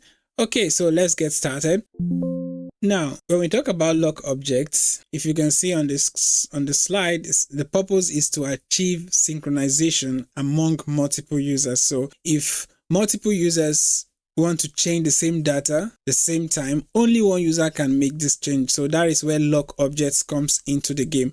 And so when you want to name a lock object using SE11 transaction code, so when we go to SE11, the ABAP dictionary, so this is the lock object here. So if you want to give a name to the lock object, it must start with the prefix E. We can use the transaction code SM12 to view the existing lock object in this system. So this is my username and this is the client number. So if I click on search, so currently there are no lock objects attached to my username. So this is the place where you can check the lock objects in the system, right? So the lock objects are fetched from the NQ server, which is a part of the application layer, so it's not from the database layer, and they are temporal. So the types of lock objects that we have the read lock or the shared lock, while we have the write lock or the exclusive lock, and then we have the enhanced lock or the exclusive lock without accumulation. So let's look at this. So the requirement for us to see how lock objects work is this. So we want to develop a program that will change the payment mode. So this is the payment mode right here. We change the payment mode based on order number. Okay, this is the order ID, based on the order ID from this order header table. So we want to simulate a situation such that two users cannot change payment method at the same time. Okay, so this is the simulation of lock object. So when one user is trying to change the payment method, the other should not change the payment method at the same time. Okay, this will ensure data consistency, right? Now let's do it. So we head over to SE11, the ABAP Dictionary initial screen. We select the lock object from the radio button. We give it a name.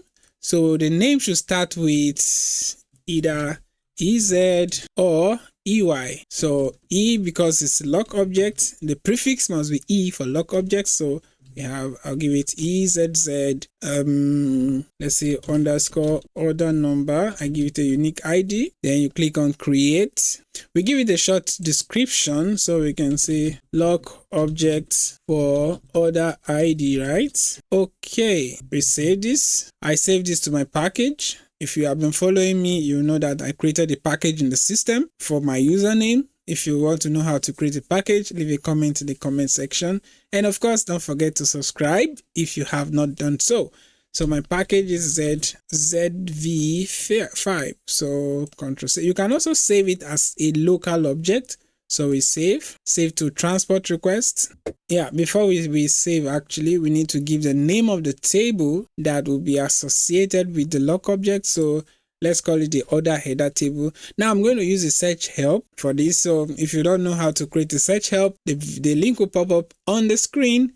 And also it will be in the description. Check my last video on how to create search help. So search help, click on F4, then we can use the package to search for, open my package, and then so we are looking for the table, which is the order header table. This particular table is the table we want the lock objects to be applied on. Then we click on the lock mode. Now let's go back to the screen. So basically there are three lock modes. As you can see, we have the read lock, the write lock, and the enhanced write lock. If you click on the drop down, you see the write lock, the shared lock, the exclusive lock. So these are the three main types. Other ones you can play around to see how it works. So in this case, the read lock or the shared lock, what it means is other users can display that data, but they are not able to read.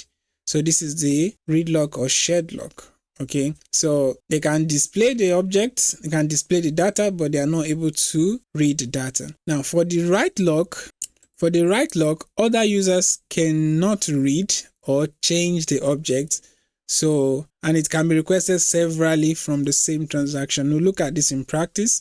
Then finally, we have the exclusive, not cumulative. Okay, so what does this mean? It means it cannot be requested severally from the same transaction. We'll look at how this happens. So let's select for this our practical. We'll select the shared lock. What does it mean to be a shared lock?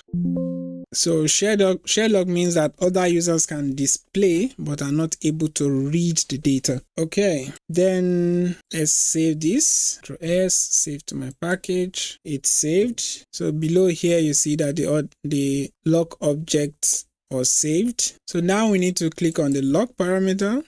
Okay, so you select the primary keys as a lock parameter. So if we look at select the primary key, so the client ID and the order ID, which is what we want to test the lock object on, you select them. Then we save, we check for consistency, Ctrl F2, and then it says down here that no inconsistency found, and then we can activate Ctrl F3. So this is the order that this is the lock object we just created. So let's save this and activate. Now object has been activated. Okay, so now the thing is, whenever we want to create lock objects, SAP generates two function modules, which is the enqueue underscore the object name. So the name we created was EZZ. This was the name of the lock object we created, EZZ order underscore 24. So whenever we want to create lock object, SAP generates two functions, and these two functions are what? NQ function module and the DQ function module. NQ and DQ. So what is the difference? NQ function module is used for locking, while DQ is used for unlocking. So when a user is actually working on the record, NQ locks in the user so that any other user cannot update the record at the same time. While DQ, because when the user leaves, the object needs to be released. So DQ is used to release that object so that other users can have access to that same object, right? And to view the function module, we can use the transaction code SE37. So let's have a look at this. I'll open a new GUI. So let's go to SE37. Now this is function module. It was EZZ underscore. So you could see these are the two function modules that were created. NQ, the lock object variable name, and DQ function module. Okay. So if we click on this, let's display this. Okay, so this is the code for the NQ, and likewise you could also check for the DQ. Then we can say DQ, this one, display this. Okay, now let's try to create a program that's the lock object demonstration for the payment mode change. All right. So what this will do is that when a user is trying to change the payment mode, another user should not be able to change this. So we want to use a demonstration for this. Okay, so let's create the program to simulate the demonstration for lock objects. And when we go to, let me say I go to the repository navigator or object navigator, SEAT. So I'll see my package. Okay, so inside my package, I can decide to create a new program. Right click on the package and then click on create, then select program. So I give the program name. So let's call this ZZ change order ID underscore 24. So don't select this create with top include. Confirm this. And so this pops on the screen. Select executable program. Then we click on save. I save to my package, save to my transport requests. So the program has been created. Now we want to get the parameters. So the user should be able to enter parameter on the screen. And we define parameters using parameters. All right, so we are going to provide two parameters, which is the order ID and the payment method. So for the order ID, if we check the table, let's go to the table. So I go to SE11 /n SE11. So let's view this table display. So the order ID has, this is the data element for the order ID.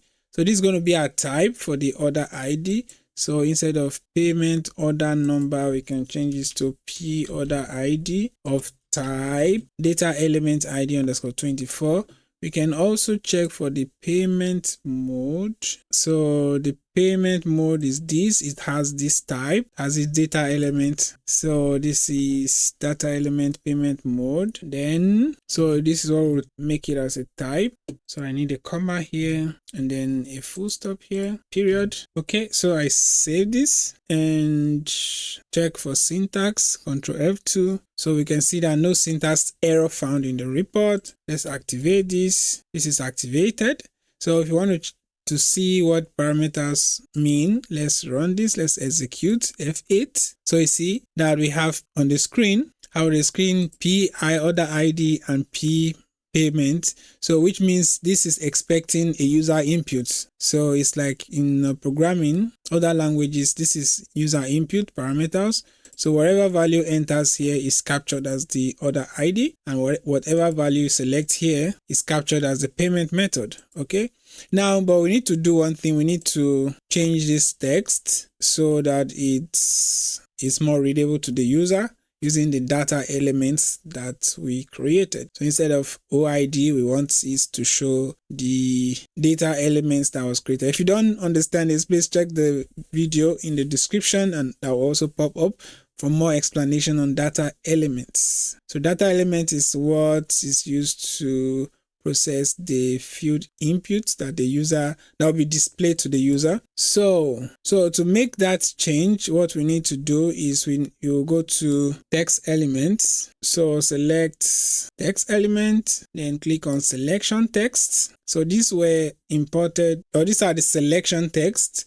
So you can mark this DDIC reference. So this will use the short description, the long description that we described in the data element. So let's save this, Ctrl S. So you see that it automatically comes out as order ID and payment method. So let's do Ctrl F2, syntax check, and then we do Ctrl F3 to activate the object. So object is activated. So if we go back to the program and hit F8 or this button right here, you see that the description is more readable to the user as order ID and payment method, right? Now let's go back to the enqueue and dequeue where the locking actually takes place.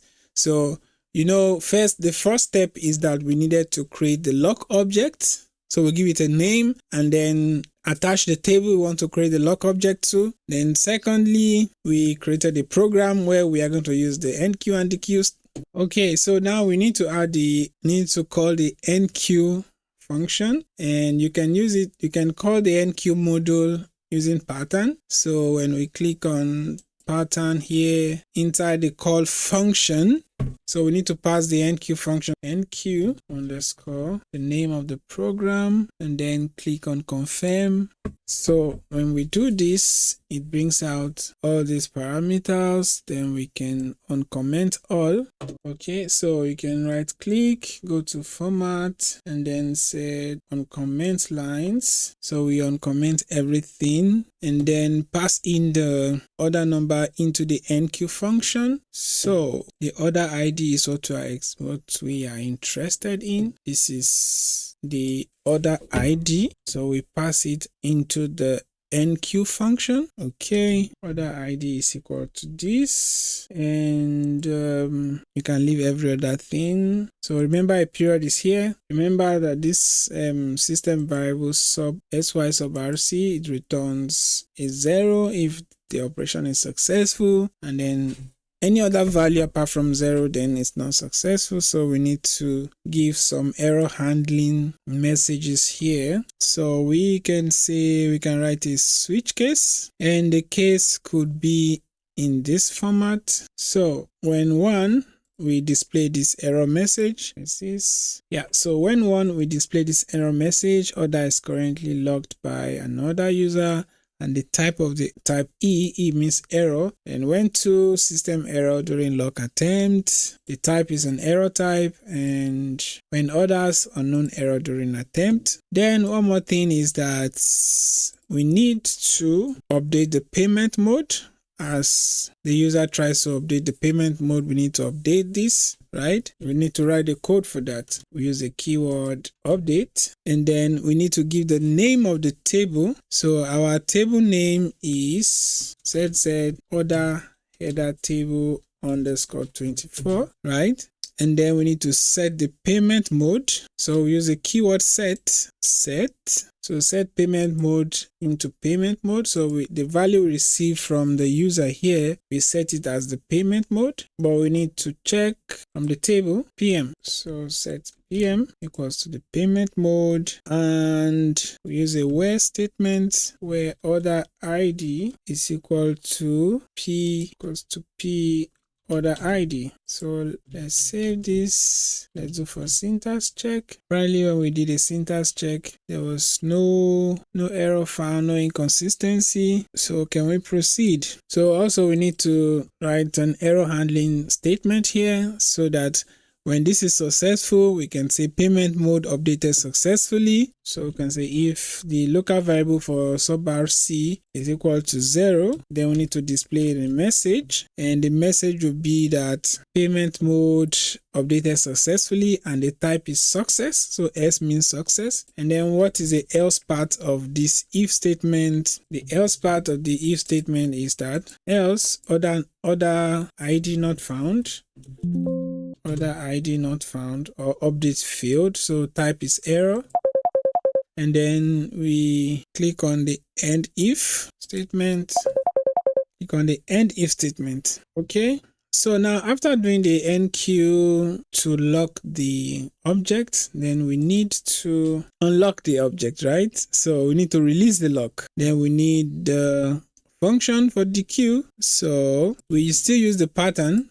You go to the pattern. So here, instead of enqueue, we put dq, the name of the lock object, confirm this, and it automatically generates this. So we can uncomment this, right click, format, uncomment lines, right, and then we pass in the order ID. Okay, we pass in this parameter here, we save this, and then we check, Control F2, Control F2, Control save. So syntax check, so no error found. Activate this. Let's try to run this.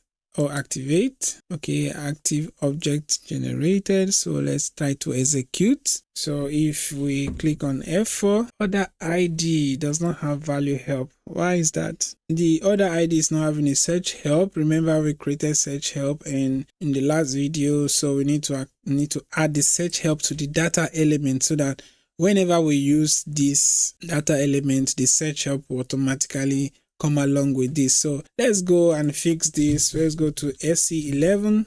Oh, we're on a different screen, so let's do \n SE11. So let's go to data type. So what's the data type we're looking for? Let me go to my package, looking for data element. Go to my package and search for the data element. I'm looking for order ID, this one. Click on change, then we click on further characteristics. So in the search help, enter the name of the search help. Okay, let me get it also for my package. Please, if you don't know how to create a search help, look at my video on how to create search help. So let me go to my package and select the one that I have already created. So this is a search help that we created. Confirm this. So let's save this. Control F2. Okay, name or parameter missing. Okay, we need to select the name or parameters also. Yeah.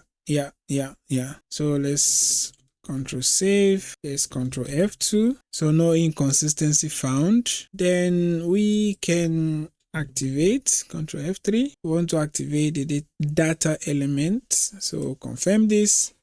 Okay, so this is activated now. So let's go ahead to run the code once more. So let me go to my object repository browser. So the programs, I've created this. Double click to have access to the program. Now this is in display mode. So to go to edit mode, we need to click on this. All right, so let's execute this. Okay, we needed to change something. Search help. Change this. So this should be display values immediately. Let's to wait. So let's try to execute this. So now we have the order ID as value help or search help. So if you click on one, we can change the payment mode to Klarna. So let's see what it is currently. So currently, let's look at the content of the table. Click on content. We click on this button right here. So order ID 1 has payment method to be credit card. So let's see if we can change it to Klarna if it works. So let's change to Klarna and then execute this. So it says down here that payment mode updated successfully.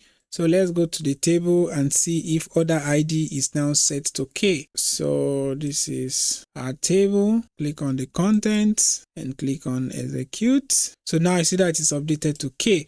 Now this is not where the lock object happens. So lock object is, can two users edit at the same time? Yeah, okay. To actually see this in action, we need to open the debugger mode to see the effect of the lock object, because each time you do the enqueue, and then at the end of the program, the do queue also runs. So you will not see the, have a feel of how to create a lock object. Of course, I'm giving you snippets on how to make these things, not go into full details. So if you need more explanation, leave a comment in the comment section. And I'm going to make this into a full video depending on the response I get, the subscriptions, the likes, and the comments. Thank you once again for stopping by to view, and see you in my next video.